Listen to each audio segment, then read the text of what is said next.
Okay, so before we get into any equipment needs, you need to find out what your podcast will be about.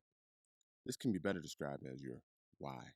Example: the podcast I started last year, Empowering Student Leadership, was created to allow students in the district to have a platform for their voice and give an idea to the staff and faculty to some thoughts of what the students had on their minds on various topics related to their journey.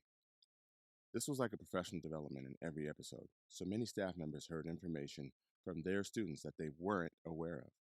So, this is why finding your niche or something your podcast will specialize in is important. Once you've written down an idea for your podcast or figured out your why, it's time to think about the most important piece of equipment, and that's a dynamic microphone. This will give you more of a closed in studio sound when you're recording to your computer, phone, mixer, or personal recorder.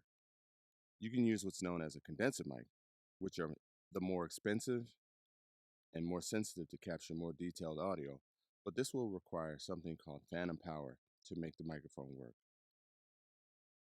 While I use a Pile dynamic microphone with 6.35 millimeter and XLR input from Amazon, you could use a simple USB connected mic that is plug and play for way less. I actually got a 3-pack of these Pile mics for $40, which saved me $35 in the long run.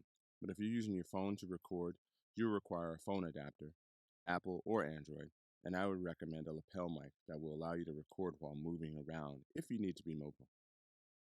This you can get at Amazon for about $9.99. The next step you need to take is finding a recording software.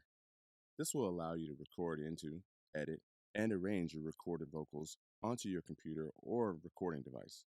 Keep in mind, if you're using a Mac, you can use GarageBand to record. Or if you're on a PC, you can use Audacity. Both softwares can be found free and will have tutorials available on how to adjust your vocal levels and add things like music or voiceovers.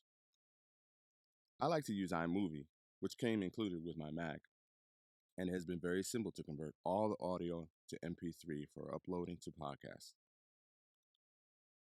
How long should your podcast be? Hey, it's your show.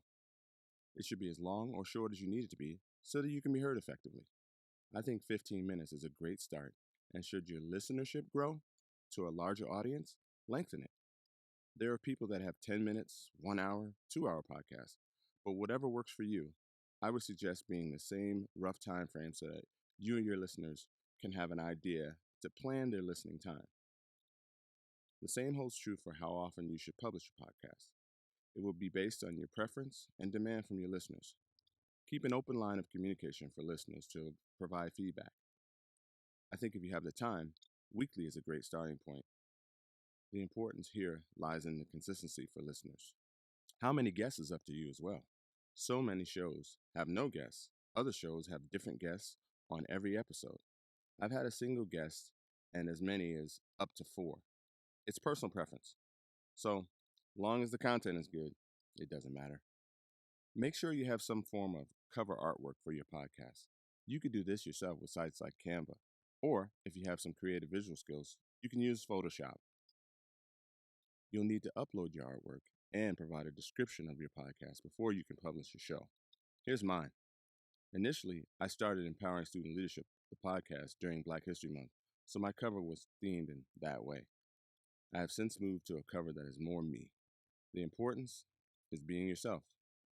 When you start your podcast, make sure you hook the audience in with a topic that makes them want to tune in, like a resume that starts off with why you're the best person for the job. As you record, keep rolling and edit later. Don't stop and start your recording. Use the hand clap when you make a mistake in the audio. This will make a marker on the recording so that you can find out where the starting point will be for your next time. Don't over edit and leave some natural breaks in conversation there. Publishing. What podcast host should you use? I personally like to use Podbean. The ease of use works perfectly for what I need. They also provide you with a free month to get started with your first episodes. You can use other host sites like Buzzsprout, Captivate, or Transistor as well. There are a number of free host sites too. However, I think you get the most out of the ones that charge a small monthly fee. Podbean charges me $14 a month, and with payment, these host sites publish your podcast to Spotify, Google, Apple, and Stitcher. Here's how it works: sign up, submit username and password, upload your files, title each one of your episodes, and publish. This is our test podcast. Thank you for tuning in to our test podcast through Podbean.